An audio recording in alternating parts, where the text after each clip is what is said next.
This is Alexander Dunn with Chasing Totality, an Eclipse adventure. Today I want to show you the tool that I've been using to figure out where this elusive path of totality is going to be found. And of course, you're going to go to the source of all things astronomical, NASA. NASA put together a great page on this. And I would search for NASA Interactive Eclipse Map. You can spell interactive correctly, or like me, you can spell it incorrectly, but it should pop right up as one of the first things. Interactive map, NASA Eclipse 2017. Follow that link, and you're going to see a very familiar format. It's basically a Google Maps overlaid with these three lines of blue, red, and then hash marks in yellow. And what you're seeing here is what's known as the path of totality, and exactly where that's going to be visible over the course of this eclipse on August 21st over North America, in this case, just the United States. The eclipse is going to enter in totality out of the Pacific Ocean on the Oregon coast, going to travel through Idaho, Wyoming, Nebraska, Kansas, Missouri, Kentucky, Tennessee, a little bit of North Carolina, a little bit of South Carolina, maybe a little bit of Georgia, and then out into the Atlantic. And what you're going to see here as you zoom in, so for me, I'm living up here in Washington, so I want to take a look at my closest location, which is going to be the Oregon area. And just like on Google Maps, once you zoom in a little bit, you're going to get more and more detail. You'll have the roads and towns pop up.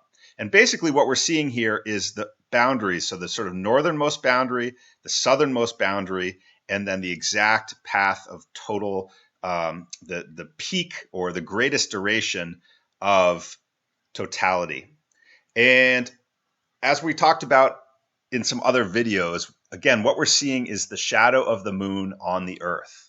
The moon is about a quarter of the size of the Earth, and the moon is pretty far away. In fact, the moon is over 200,000 miles away. So not only is it smaller than us, but it's also very far away. So its shadow is kind of a small little dot of darkness that's going to travel over the face of the Earth.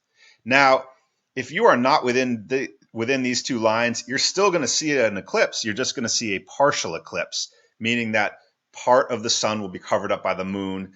It'll get a darker, the daylight will sort of fade. It'll look dusky, or maybe afternoon lighting in the middle of the day, depending on where you are in the country. But if you get within these lines, you are going to see a complete blackout of the sun, a total eclipse of the sun.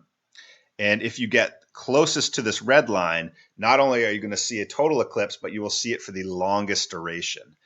You could kind of imagine this as trying to catch two moving objects just at the right point where they overlap perfectly for the greatest amount of time as all three of you are moving.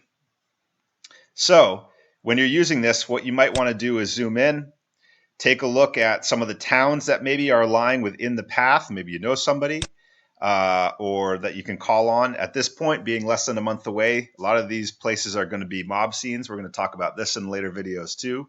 All the rooms may be booked up. All the campsites may be booked up. But it does give you a sense of where you're going to need to be, the highways that you might want to try to get in and out of to find this total eclipse.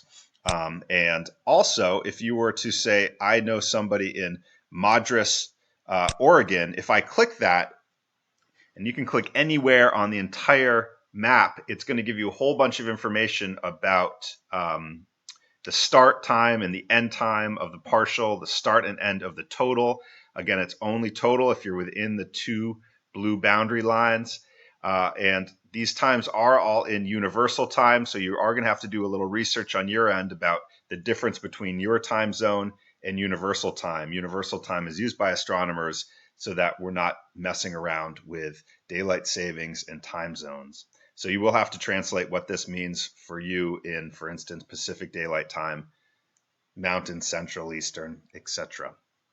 But you will see that the magnitude of the eclipse, it will also show you the percentage of obscuration.